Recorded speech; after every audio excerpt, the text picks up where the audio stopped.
Good afternoon. My name's Charlie Baum, and we're going to begin discussing the demand side of the market in our topic on demand and supply. We're going to be talking about different factors that affect the demand curve.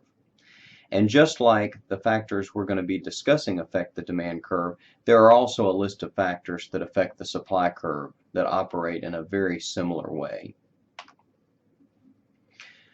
First, let me define what a demand curve and a demand schedule is. A demand schedule is a table that shows the relationship between price and quantity. In particular, it shows us the relationship between the price of a good and the amount of that good that consumers are willing to buy. A demand curve shows us this information in a graph. For example, the table on this slide shows us the demand schedule for smartphones. If the price of a smartphone is $300, then 8 million smartphones will be demanded per week. I'm getting this information from the table. As the price falls, the quantity demanded by consumers goes up. Consumers are willing to buy more when the price goes down. So that if the price of smartphones were only $100, then consumers would demand 12 million smartphones per week. This same information is plotted in a graph to the right, and we say that that graph shows us a demand curve. Again, if the price is $300, then consumers will demand 8 million, and that point is plotted on the demand curve. Then, as the price goes down, the quantity demanded by consumers increases. If the price were $100 per smartphone, then consumers would demand 12 million smartphones per week.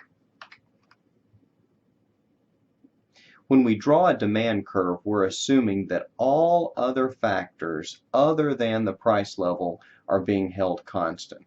There's a number of other factors that could affect demand, such as income, preferences, the prices of other goods. When we look at a demand curve, we're assuming that all of those factors are being held constant, so that the only thing that changes along a demand curve is the price. When the price goes down or when the price goes up, the demand curve shows us how the quantity demanded changes, again with all the other factors that I mentioned being held constant.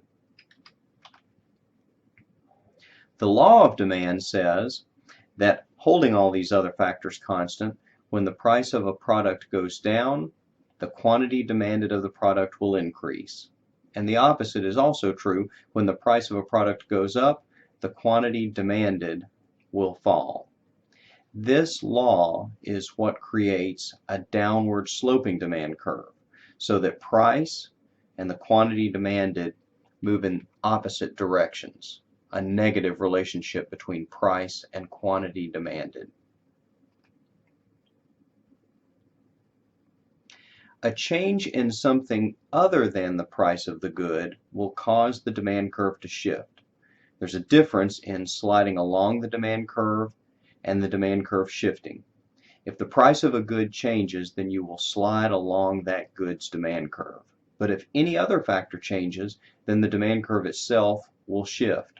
For example, if the demand curve shifts to the right, then this indicates that the demand schedule itself has increased. And a shift to the left indicates a decrease in demand. Again, these would occur if a factor other than the good's price changes. So let's next talk about other factors that could change that would affect the demand schedule itself. As you look at this diagram, you'll notice that when the demand curve shifts to the right, a higher quantity, a larger quantity is demanded for a particular price. Let's consider a price of P1. If the demand curve is initially D1, then the quantity demanded will be Q1.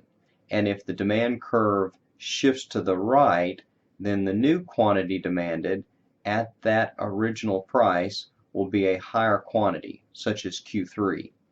If there's a decrease in demand, then the demand curve will shift to the left, and that means for any given price level, the quantity demanded will go down. At a price of P1, for example, the quantity demanded will go down from Q1 to Q2. This slide shows us a list of the factors that will cause the demand curve to shift. And we're going to talk about each of these factors in turn on a separate slide. The 5 factors are income, the prices of related goods, tastes and preferences, population and demographics, and expected future prices. First, let's look at changes in income. For normal goods, if income increases, we demand more of that good. If income decreases, we demand less of that good. That represents most goods in the economy. Examples might be clothing or restaurant meals or vacations. Again, these are normal goods, so when income increases, this will shift the demand curve to the right, indicating that more is demanded at any given price level. An inferior good is different. With an inferior good, an increase in income decreases the quantity demanded, and a decrease in income increases the quantity demanded.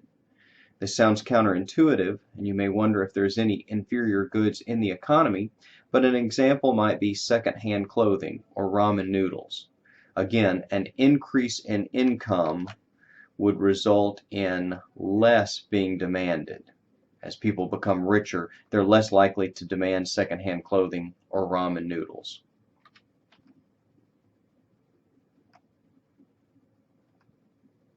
The second factor on our list had to do with the prices of related goods. There are 2 types of related goods: substitutes and complements. Substitutes tend to go together. These are goods and services that can be used for the same purpose.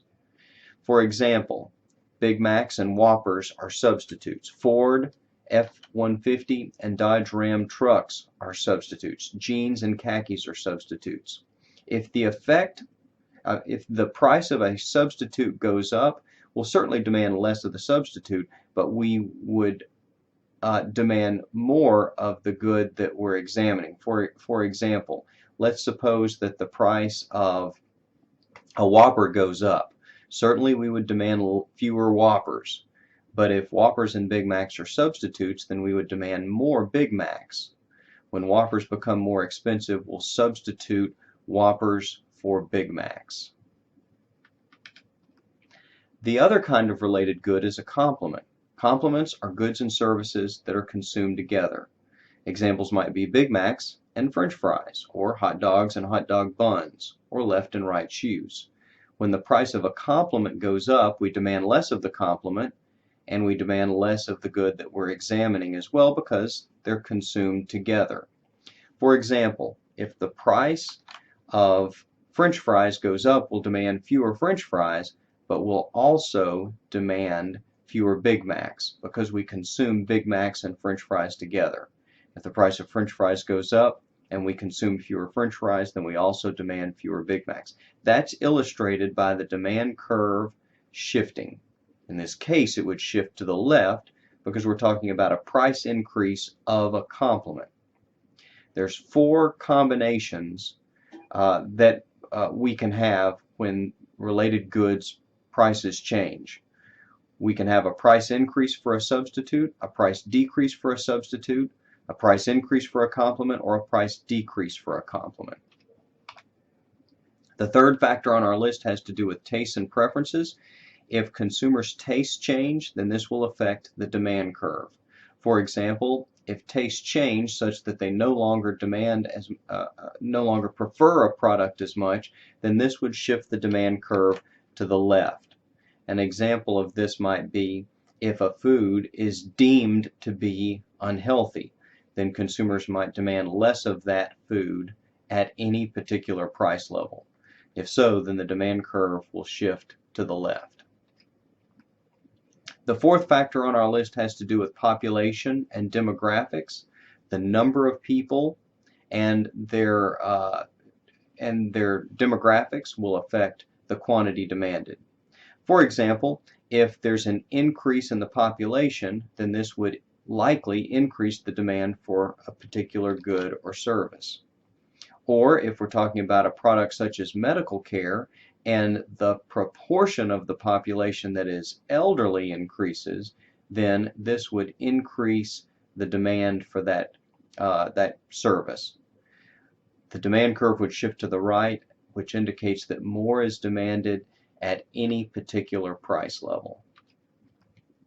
The fifth factor on our list has to do with expectations about future prices. If you expect future prices to go up, then this would increase your demand for a product today. This is because you would want to buy the product today before its price goes up. So the demand curve for the product today would shift to the right.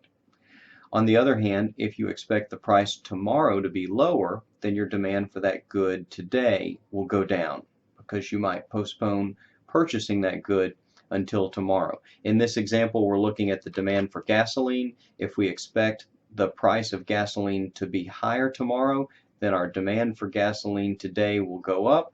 We'll fill up our cars with gasoline today instead of waiting until tomorrow when the price is higher. This will shift the demand curve for gasoline today to the right, indicating that more is demanded at any particular price. Let me highlight again the difference in a slide along the demand curve and a shift in the demand curve.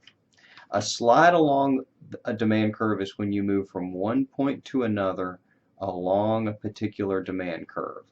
A shift in the demand curve is when the demand curve itself moves, such as to the right from point A to point C. A slide along a demand curve is caused by a change in the price of the good, a change in the price of what's measured on the y-axis. The demand curve will shift to the right or to the left if any other factor changes. And the examples that we've talked about that would cause the demand curve to shift are income, the prices of related goods, population and demographics, tastes and preferences, and expectation about future prices.